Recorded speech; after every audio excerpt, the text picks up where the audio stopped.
Halo teman-teman, selamat datang di channel Programmer Zaman Now. Di video ini sebenarnya videonya harusnya saya bikin sejak lama sih ya. Jadi dulu saya janji sama yang punya repository Jaxel Language, itu saya mau bikin video tentang review language-nya. Cuma belum kesampaian, akhirnya baru sekarang. Jadi mungkin teman-teman sekitar tahun lalu sebenarnya ya, mungkin udah agak sedikit lama, lumayan viral tuh, namanya adalah Jaxel Lang gitu ya. Jadi bahasa pemrograman yang ya mirip kata-katanya kayak anak-anak Jaksel lah, seperti itu.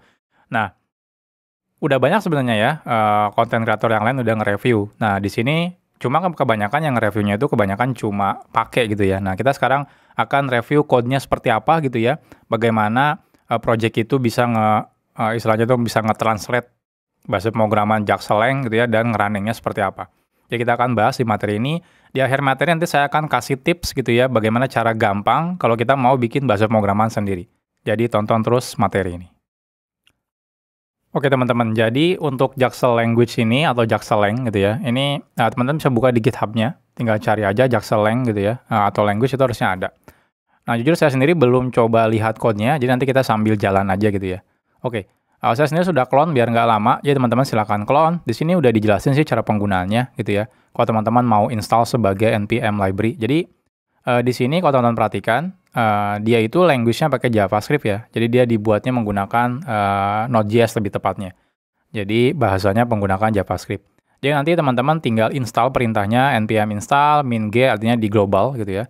Nah, Jaxel language. Jadi nanti Jaxel language-nya akan diinstal sebagai dependensi di npm secara global. Atau kalau teman-teman mau cloning silakan. Nanti kalau teman-teman install secara global seperti ini gitu ya, nanti teman-teman bisa manggil gitu ya. Pakai perintah Jaxel ya. Lalu di sini contoh script-nya ya, script-nya. Dia ekstensinya pakai Jaxel. Sebenarnya bebas ya ekstensinya ya. Karena dia lebih ke dibaca seperti kayak PHP gitu ya harusnya. Jadi dibaca kodenya langsung. Jadi nggak perlu dikompil terlebih dahulu. Nah, di sini kalau teman-teman ngambil dari repositorinya, nanti teman-teman harus running Jaxel interpreter gitu ya, example dan sebagainya. Ini contoh gitu ya, contoh ininya, contoh Jaxel Lang-nya. Nah, di sini kita lihat. Literally umur itu 20. Jadi ini mungkin maksudnya kayak assign variable ya. Jadi literally itu bikin variabel umur gitu ya. Itu kayak sama dengan kali ya. 21. Spill umur lu plus ini. Spill itu kayaknya print out ya. Saya sendiri jujur belum coba sih. Nanti kita coba lihat langsung aja di repositorinya. Ini list komennya udah ada, kalau teman-teman main lihat komennya apa aja. Nah, oh ya, di assign variable pakai literally, reassign gitu ya, pengubah variabel gitu ya, pakai which is, boolean, nah kayak gitu. Oh, spill itu untuk print ya. Nah, kalau condition, kalau gitu ya, pakainya itu jadi if gitu ya. Nah, ini juga sama. Comparison-nya itu enggak dan sebagainya. Looping-nya pakai FOMO gitu ya. For loop-nya pakai FOMO, stop, skip gitu ya, pakai break continue. Oke, dan masih banyak ya. Oke, fiturnya sih memang sederhana ya, lebih ke procedural language gitu ya. Jadi nggak terlalu kompleks, pakai object oriented dan sebagainya. Karena saya yakin ini yang pembuatnya pun emang cuma mungkin kayak hobi atau iseng-iseng gitu ya. Nggak untuk dibuat di pekerjaan. Oke, kita akan lihat code-nya langsung aja. Jadi saya udah clone di laptop saya. Kita lihat di sini. Ini saya udah install ya, menggunakan npm install untuk install semua dependensinya. Nah, ini lumayan banyak banget. Banyak banget. Ini saya nggak sukanya Node.js tuh sebenarnya ya ini ya, dependensinya banyak banget. Oke, padahal kalau kita lihat package-nya di sini, dia itu cuma butuh apa ya?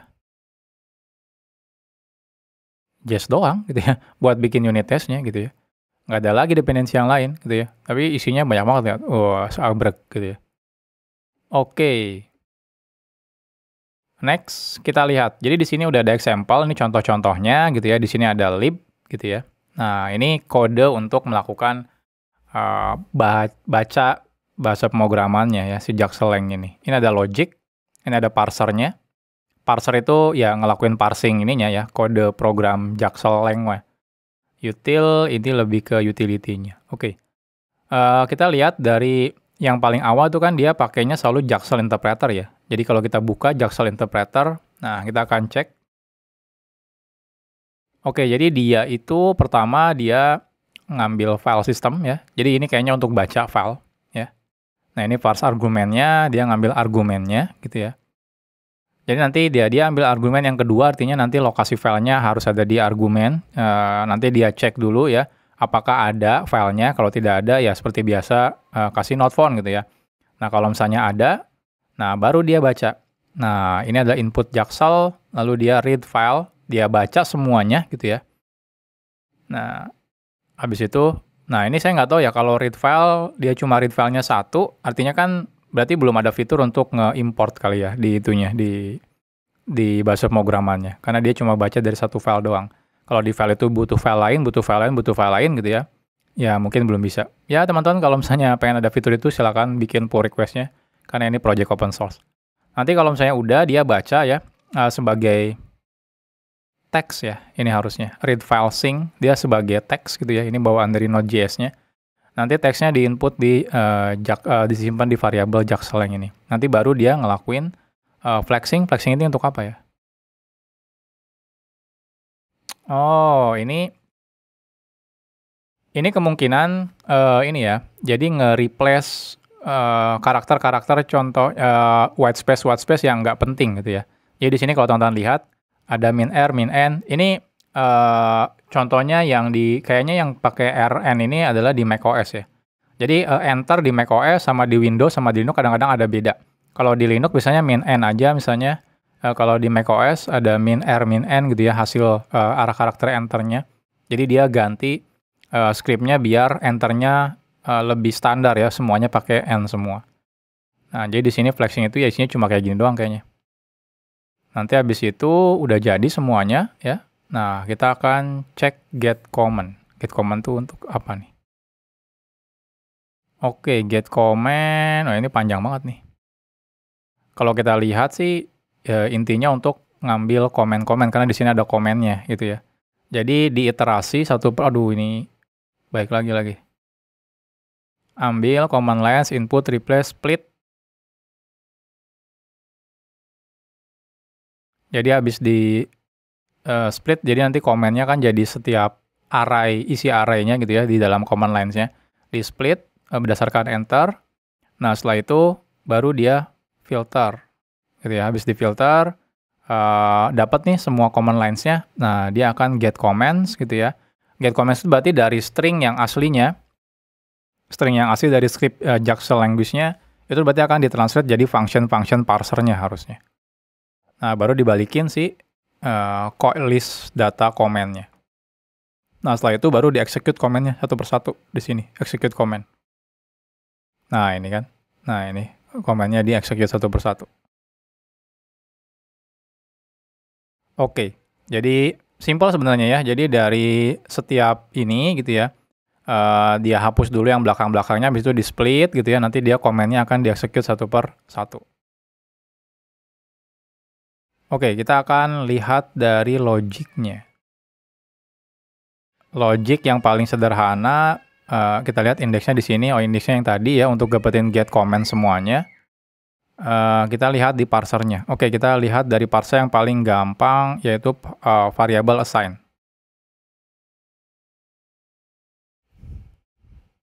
Oke, jadi variable assign di sini, ini pakainya regex ya. Jadi literally ini nama variabelnya nanti harus sesuai dengan regex ini. Itu, nah nilainya di sini harus sesuai dengan regex itu. Nah, sebenarnya saya kurang setuju sih pakai regex. Kenapa? Karena regex itu beneran strict ya, strict banget. Jadi kalau misalnya kita ada bukan salah sih, perbedaan satu spasi aja gitu ya. Nah, dia bakal komplain gitu ya, karena regexnya nggak match. Jadi kalau seperti ini otomatis kalau misalnya nanti input saya literally spasinya 2 kali di sini, harusnya itu error. Oke, kita coba deh. Coba di sini kita cek example ya. Literally ini ada spasi 1 di sini ya. Kita akan coba jalankan. Kita coba jalankan node Jaksel interpreter, lalu example 1.jaksel. Oke, ini keluar. Coba saya kasih spasi literally-nya di sini 2 kali spasinya. Saya coba running. Nah, lihat dia error ya. Errornya apa? Ya, di sini ya intinya sih sebenarnya karena dia nggak match kayaknya. Jadi nanti pas dia parsing itu salah gitu ya. Jadi dia dapatnya literally common-nya di sini, di bagian sini dapatnya yang var assign, habis itu di dalamnya pas di format pakai ini dia kan nggak match gitu ya. Nah, ini tuh sebenarnya kalau teman-teman perhatikan sesimpel dari Jaxel language, habis itu di written sebagai bahasa pemrograman JavaScript gitu ya, pakai let match yang satu tuh berarti variabel yang diambil dari sini sama dengan diambil dari sini. Jadi ini sesimpel dari bahasa apa ya istilahnya dari bahasa Jaxel diubah, ditransform menjadi JavaScript gitu ya. Nanti setelah semuanya ditransform jadi JavaScript, ya berarti tinggal dieksekut isi JavaScript-nya. Kayak kalau zaman dulu pakai eval gitu ya, pakai eval function, tinggal masukin string JavaScript-nya, otomatis dieksekut. Nah ini sebenarnya mirip juga kayak TypeScript ya. TypeScript juga ngelakuin hal yang sama. Jadi dari bahasa pemrograman TypeScript, di-compile sebenarnya jadi JavaScript. Nah dari JavaScript baru dieksekut. Nah tapi beda dengan bahasa pemrograman kayak Kotlin. Kotlin itu walaupun Kotlin dibuat di atas JVM, tapi dia nggak di-compile jadi Java. Jadi kalau Java itu kan ujung-ujungnya jadi namanya binary code ya. Nah si Kotlin itu nggak dari Kotlin ke Java ke binary code, nggak tapi dari Kotlinnya langsung jadi binary code-nya. Nah kayak gitu. Tapi kalau ini dia konsepnya mirip kayak TypeScript. Jadi dari TypeScript di-convert dulu jadi JS, baru dari JS-nya di-execute. Nah ini. Jadi itu paling ya, beberapa hal kayak ini terlalu strict, ya jadinya kayak Python ya. Python tuh sebenarnya cuma tab doang, kalau spasi sih nggak masalah. Tapi kalau ini beneran strict banget, spasinya beda dikit gitu ya, ada 2 spasi, itu otomatis error. Oke, ini jadi otomatis error gitu ya. Coba kita lihat yang var reassign. Var reassign juga sama, ini sebenarnya dari regex apa gitu ya, di match. Berarti ini kalau misalnya ada spasi di sini juga otomatis bakal error. Nanti dari ininya tinggal diambil, expression-nya tinggal di-return-kan gitu ya. Jadi ini expression, ya ini jadi JavaScript sih. Expression 1 sama dengan value-nya di sini. Oke, kita lihat juga yang lain, for loop for gitu ya. Kita lihat. Nah, ini juga sama. Dari FOMO gitu ya, ini regex-nya. Lalu kita match, lalu kita ambil yang ini, yang pertama dimasukkan ke sini gitu ya. Nah, ini yang kedua dimasukkan ke sini. Nah, cuma kalau dia dimasukkan ke sini, ya kayak gitu. Karena dia variabelnya diambil dari sini ya, bebas kita bikin variabel apapun, ya ini bagusnya bisa ini ya, bisa nested sebenarnya loopingnya. Karena variabelnya sesuai dengan yang di sini. Jadi nggak di-generate otomatis, tapi variabelnya apa di sini, nanti otomatis dimasukkan ke sini. Seperti itu. Jadi sebenarnya ini nggak terlalu kompleks ya. Jadi teman-teman kalau mau kontribusi pun harusnya nggak perlu ngerti tentang grammar, parser, lexical analysis gitu ya. Kalau mau bikin bahasa pemrograman beneran gitu ya, nggak perlu ngerti itu juga. Jadi ini beneran, yang penting teman-teman bisa tahu regexnya seperti apa. Ya udah tinggal nanti ditransform menjadi JavaScript gitu ya. Nah seperti itu. Condition close juga tuh kan, tinggal udahan, nanti di convert jadi kayak gini doang. Gitu. Else if juga sama gitu ya, jadi else if gitu ya. Nah, jadi kayak gitu.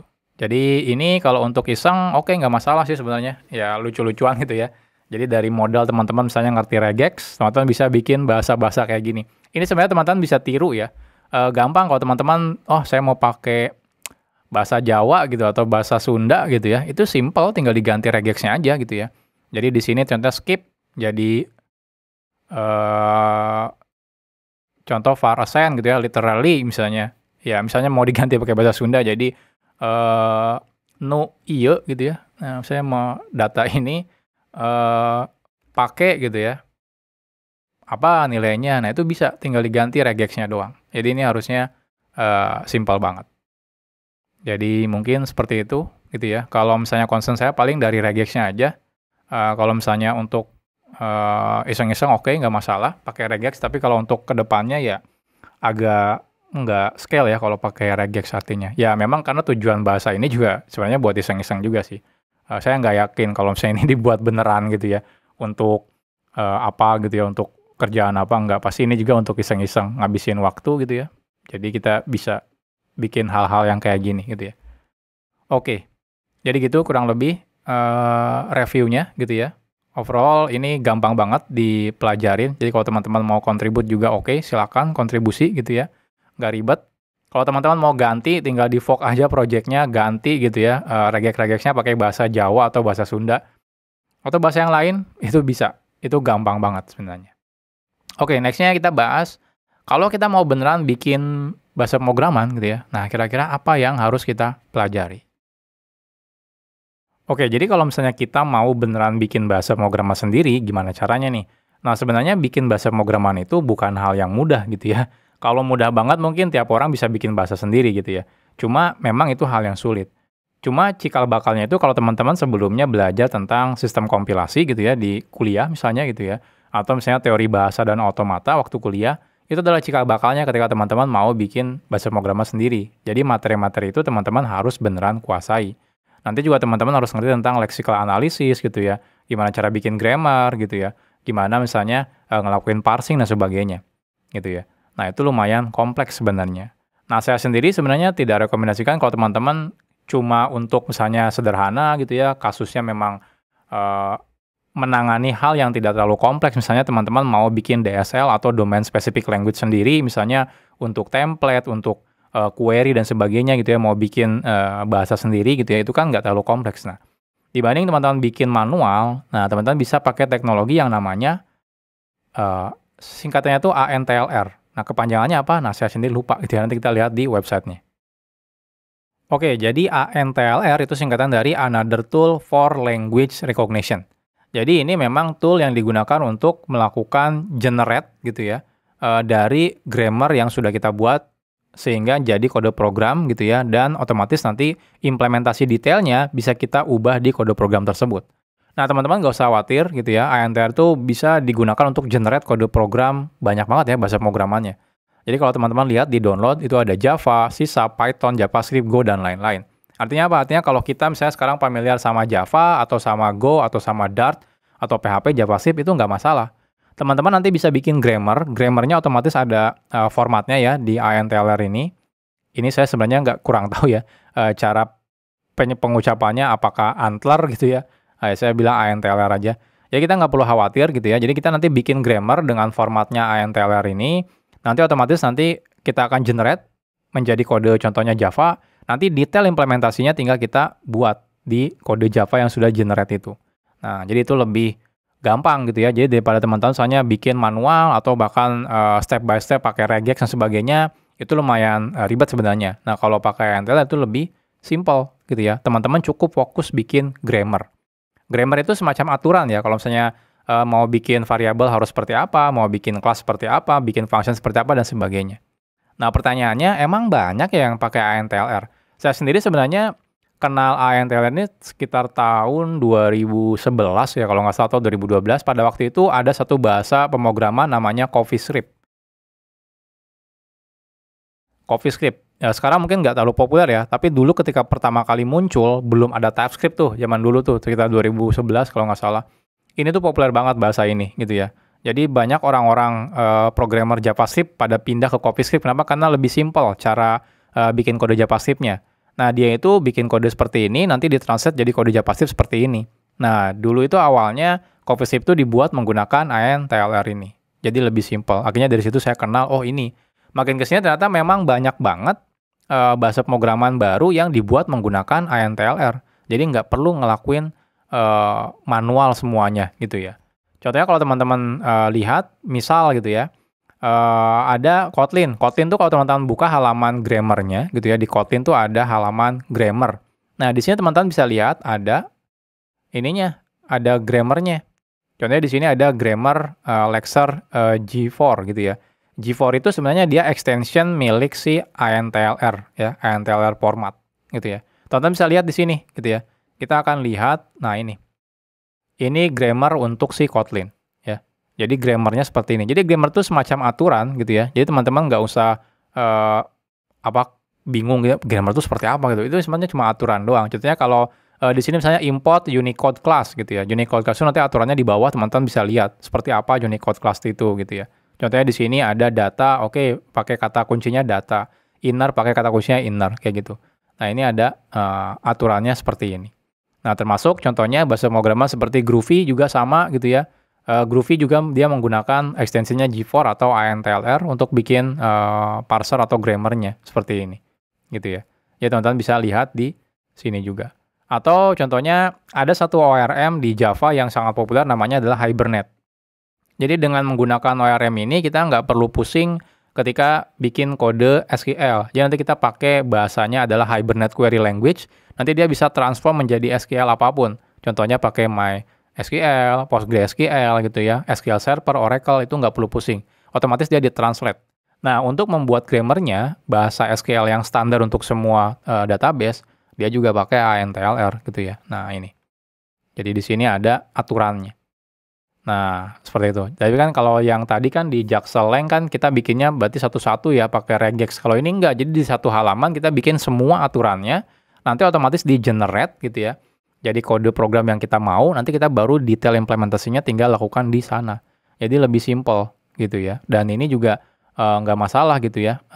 Soal kayak spasi, tab, dan sebagainya itu sudah di-handle semuanya oleh si grammar dan juga parser dari ANTLR-nya itu. Kalau pakai regex kan agak sulit ya kalau hal-hal seperti itu. Nah, apakah saya pernah menggunakan ini di beberapa project gitu ya, di kerjaan saya itu saya juga beberapa kali menggunakan ANTLR ini, enggak pada kasus yang harus kompleks gitu ya, yang sederhana aja. Contohnya saya pernah bikin satu API di mana di API tersebut butuh query parameter yang sangat kompleks gitu ya.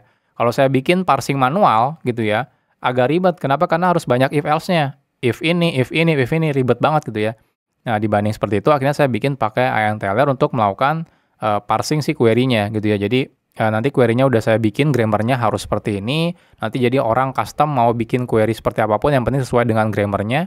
Dari situ nanti di compile jadi kode program gitu ya. Nanti baru detail implementasinya saya buat di sana. Jadi itu lebih gampang dibanding teman-teman lakukan parsing manual gitu ya, pakai if, else, dan sebagainya, atau bahkan pakai regex. Nah, jadi ini tool yang biasa saya gunakan gitu ya untuk bikin bahasa sendiri atau domain specific language gitu ya, yang sederhana. Nah, jadi ini yang saya rekomendasikan. Oke teman-teman, jadi gitu aja ya kira-kira materi tentang bikin bahasa pemrograman sendiri dan juga review tentang Jaxel Language. Nah, kalau teman-teman ada kritik, saran, atau pertanyaan gitu ya, yang nanti bisa saya jawab dalam bentuk vlog juga. Nah, teman-teman jangan lupa silakan submit ya sebagai isu di GitHub Programmer Zaman Now, di projectnya adalah Q&A. Nah, di bagian isu teman-teman silakan masukkan gitu ya. Nanti yang pertanyaan-pertanyaan menarik akan saya coba buatkan videonya gitu ya. Nah, kenapa saya bikin seperti ini? Biar kalau di komen kadang-kadang ketika saya jawab hilang tuh ya. Nah, kalau di sini harapannya nanti dibikin videonya jadi semua orang juga nanti bisa dapat ilmu dari video yang kita buat dari pertanyaan-pertanyaan di sini. Oke, gitu aja teman-teman. Kita ketemu lagi di vlog-vlog selanjutnya. Salam programmer zaman now. Bye-bye.